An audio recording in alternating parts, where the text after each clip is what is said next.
Hey friends, it's time for Thought Shifting Thursdays. Every Thursday at noon Pacific time. Looks like Facebook's a little slow today. Anyway, it's all good. So, we're talking today about manifesting our highest dreams, the easiest and fastest path to success. So, the last 2 weeks, hi Naomi, always the first to join us. Hey, I got a question for you. I'll text you later. Um, so, last 2 weeks ago, we did the deepening deepening our understanding of life purpose with the life purpose definition process, and then last week we did a vision for your highest dreams, your highest vision for your life, ideal vision, most joyful vision. Um, Vision for fulfilling your purpose in the most dynamic and fulfilling ways. So go back and watch those if that interests you, and we're really building on something here. Today we're talking about just the practical steps to arrive at your vision. And so this is what we do in life coaching. And so I'm going to start with kind of the practical aspect of that, creating action steps to move toward your vision. So if you don't already have a vision, maybe do that real quick, or before you watch this, go back and watch the last two. So we're going to start with the practical aspects, and then I'm going to talk about the consciousness for arriving at what we want to create, which is really what I call consciousness coaching, and is the most important part of coaching. So, when I do an introductory session with people, we start out, and by the way, you can do all of this on your own. You don't need to hire me or a coach to do it. It can usually speed up the process.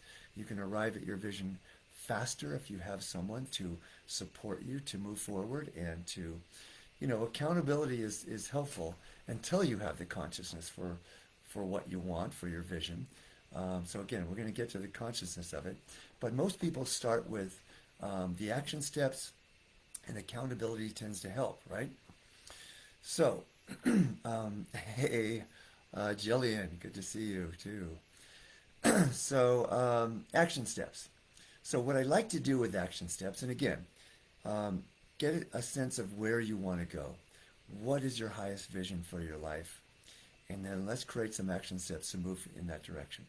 So, what we want to do with action steps is we want to make them, in my definition, measurable, um, measurable. What are the other two? And measurable, inviting, and exceedable. I don't know why I'm having a brain problem on that, but inviting and exceedable. Measurable, inviting, and exceedable. So, a not so helpful action step, as I said last week, would be I want to write a book by December 30th, 2022. Because you could get to December 29th, 2022, and have not started. Wouldn't be very helpful, right? Because you probably won't write the book in one day. A helpful action step is I'm going to sit down and I'm going to write a half an hour 3 times a week. So the half an hour, now somebody could say, I'm going to write, every day for an hour. And the problem with that is if you miss a day, you feel like you've failed, right?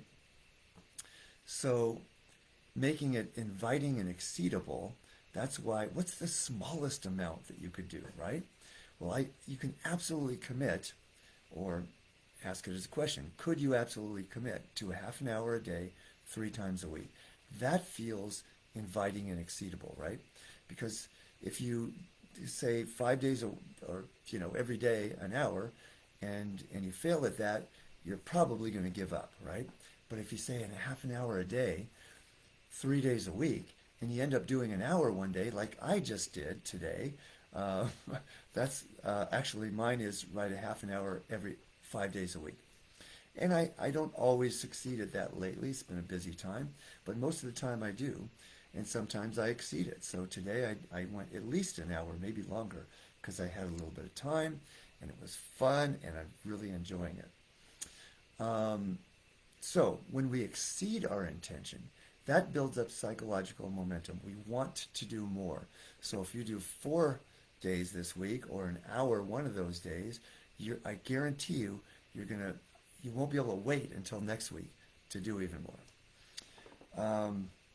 So, one of the common action steps I do with people in an introductory session is meditation. A lot of people say, I want to meditate every day, right? So, again, I'll talk them down, right? How about if we say a minimum of, and, people might even say, a half an hour every day. That's my ideal. That's what I want to do, right? But again, if you don't do it one day or you don't have time, you look at that half an hour and you say, oh gosh, I'm already late for my appointments today or for work or whatever. Then you're not going to do it. You're going to feel like, once again, I failed. So what about a minimum of 10 minutes, 5 days a week, right? So that if you do 6 days, again, you're exceeding your intention. If you do 15 minutes one day, you're exceeding. Or do that half an hour, you've doubled your intention. How good does that feel? So goals are for stretching us. Action steps lowball it, so it's inviting and exceedable. There is a system out there that actually, I forget the name of it, but actually says if you want to accomplish something that you haven't been able to accomplish yet, just do the absolute minimum. Sit down and write one word, right? You can't write one word. So that one word becomes a sentence, becomes a paragraph. Now you're interested, right? Now it becomes several paragraphs, maybe a page or two, maybe more. And I've had people achieve amazing results with this. I had a client once lived in New York, and he wanted to get back to painting, doing his art. And so it was on the list for many, many months. I'm going to say 6 months, and didn't even start. So the action step became this: set up your easel in the middle of the room, in the middle of your living room. He did that. He completed a painting in 1 month by fulfilling that action step of just putting the easel up. So make it easy for yourself. Last time I talked about this, one of my friends, Janice, sent me a text message or responded to the video and said, oh, this is going to make writing my book so easy. Whatever it is that the action step you're taking, whatever the steps are to arrive at your destination, make them easy and fun. Okay, let's talk about consciousness.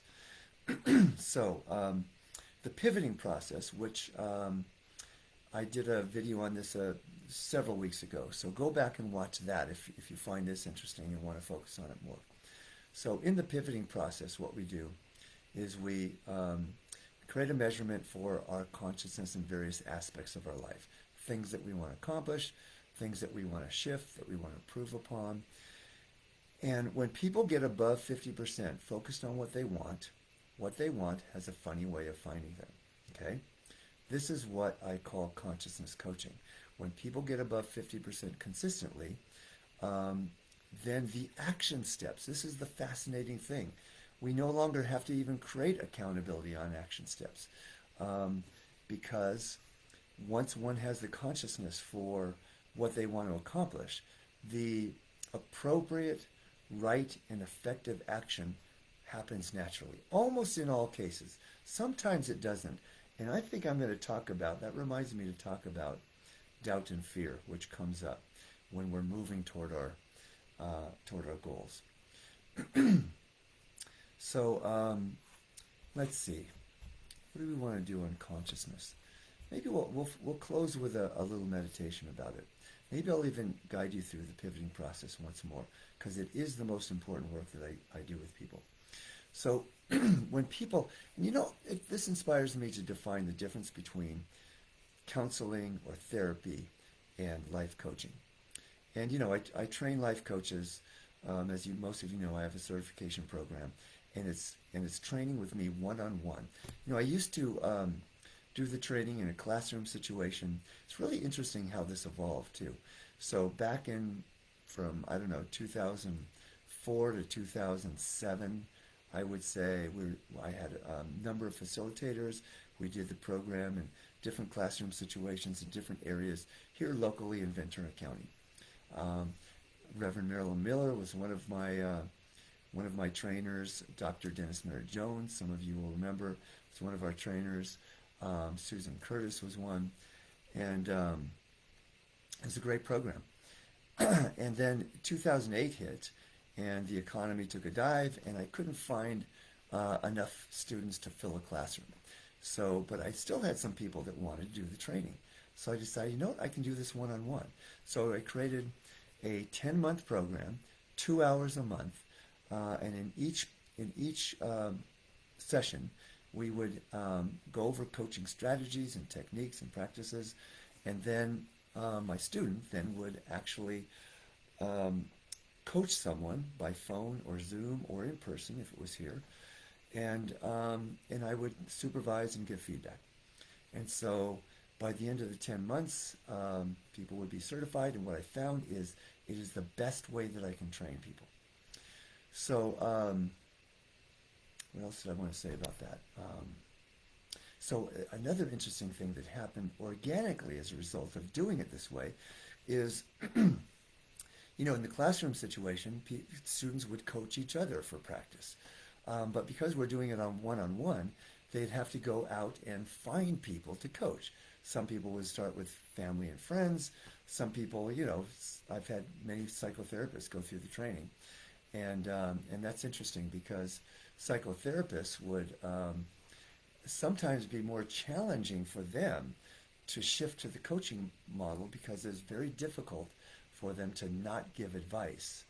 And that's going to bring us back to one of the differences between coaching and therapy. But I just want to finish on this, what happened organically. And so people then would go out and find family and friends. And so it was developing the skill of inviting people into their practice. And at some point in the coaching, and it'll be different for different people. That is another benefit to doing it this way, is we can custom design the coaching program for people who, for whatever your schedule is as far as doing the program and whatever your specific coaching interests are. So with some coaching students, there'll be more of an emphasis on shamanic. With all of them, you know, our program emphasizes spiritual understanding, spiritual growth, because everything that I do is that's the foundation for everything that I do. So at some point in the program, the assignment would be to ask somebody to pay you for your services. Now, a psychotherapist, that would be easy to do. They're already doing that. For some people, though, it would be a little more challenging, right?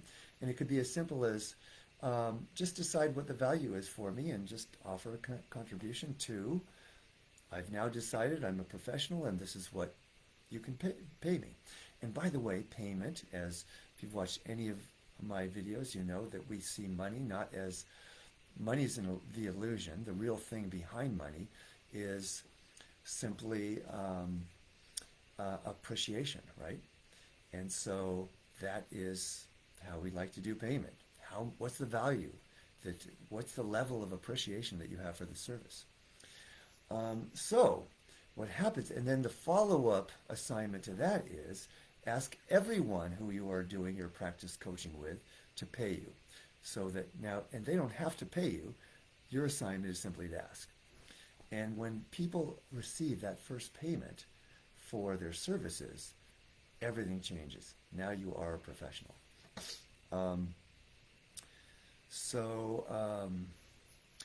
Back to the differences between coaching and therapy. So, you know, both modalities do similar things, but the emphasis is different and the starting point is different. In most therapy, the starting point is, let's look at your childhood and see what were the traumatic experiences or challenging experiences that created how your life is now, so that you can heal those and change them and move forward. In coaching, the starting point is, where do you want to go? Instead of where have you been, it's where do you want to go? What's your vision for your ideal life, like we did in last week's Thought Shifting Thursday? And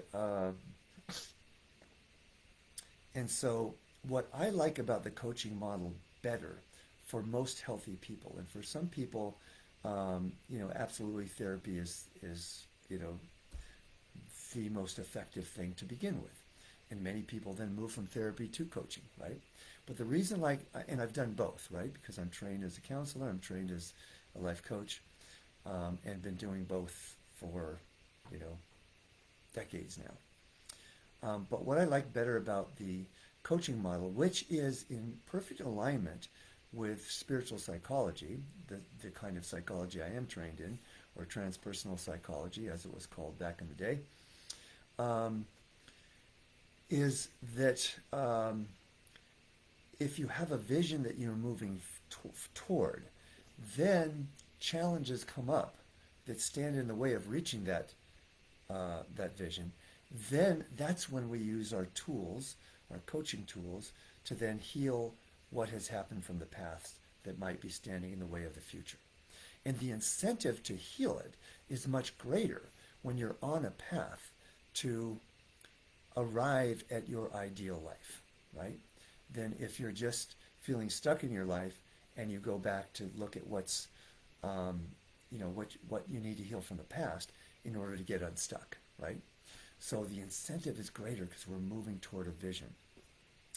So what comes up, I mentioned doubt and fear, is what stands in the way. So you're taking your action steps, you're moving forward, and ultimately, some doubt and fear is going to come up.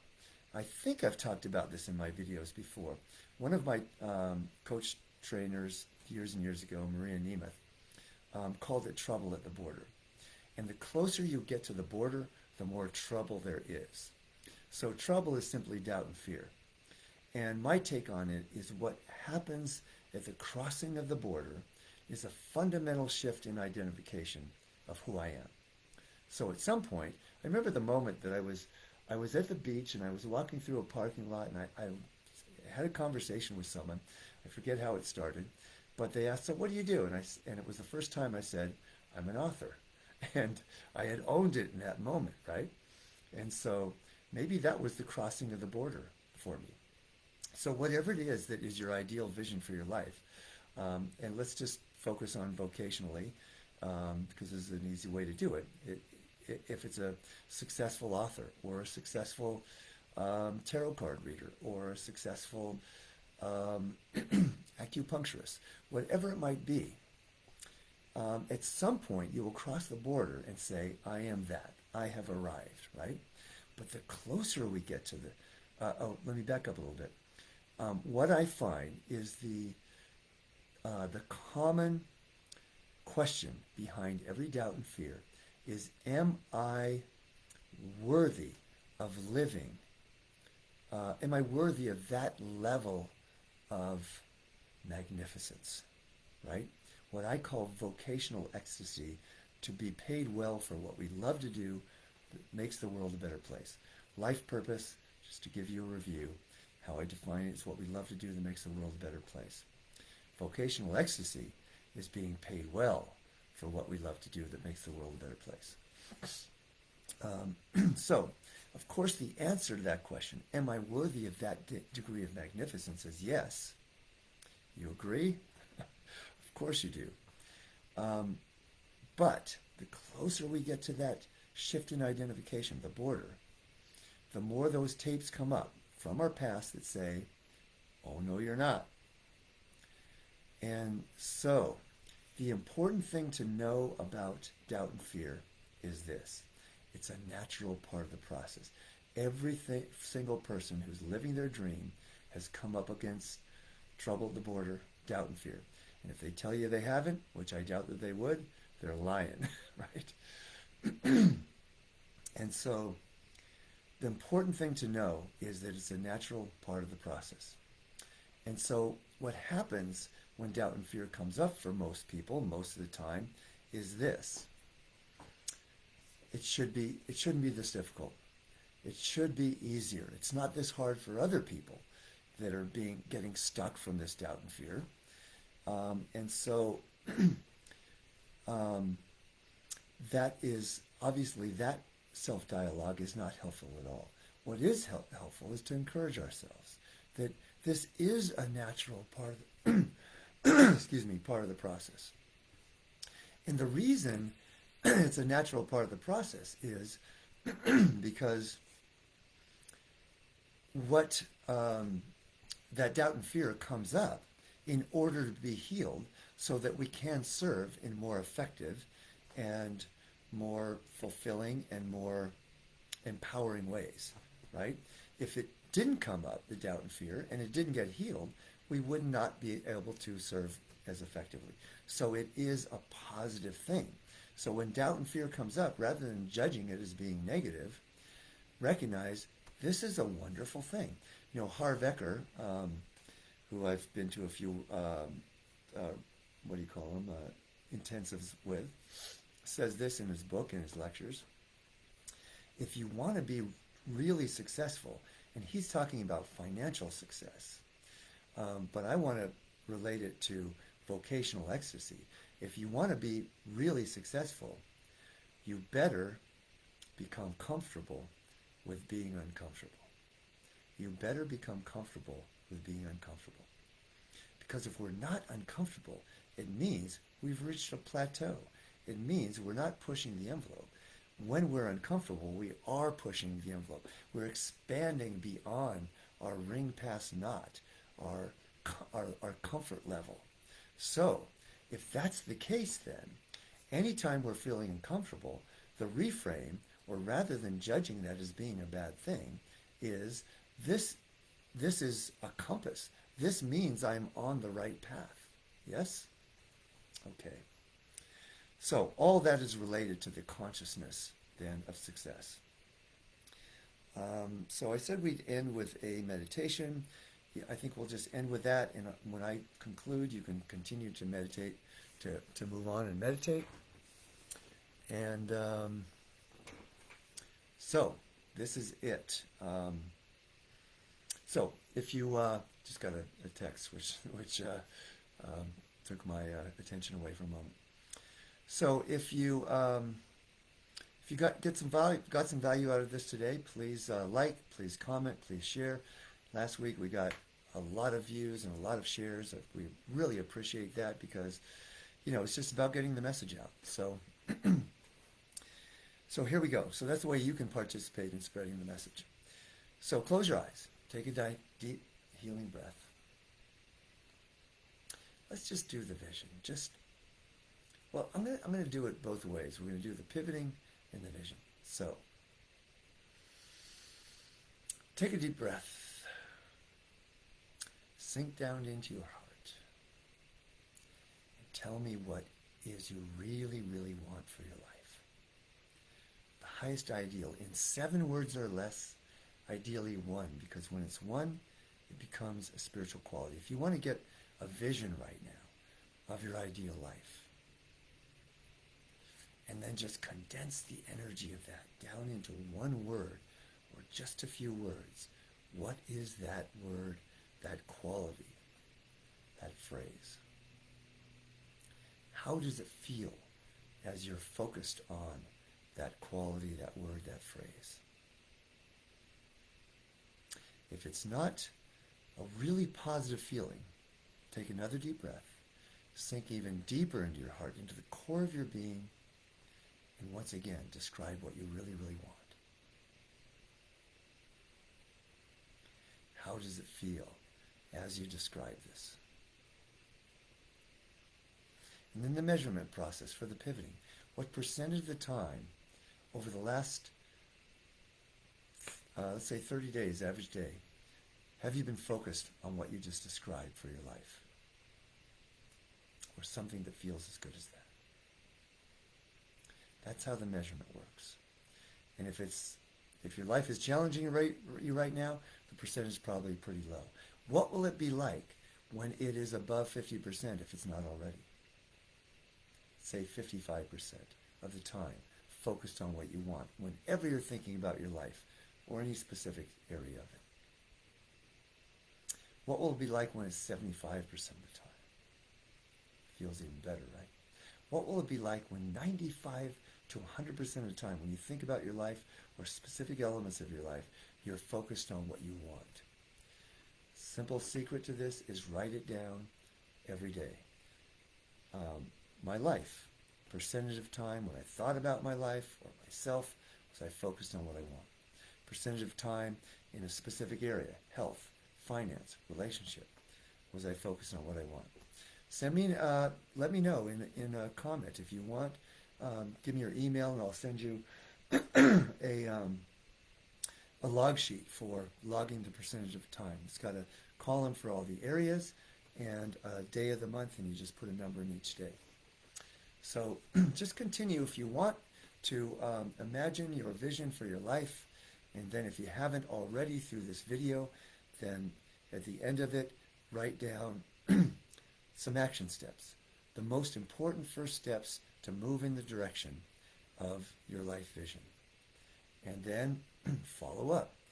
A week from now, check in, create accountability for yourself, or create or get yourself an accountability partner, or hire a life coach.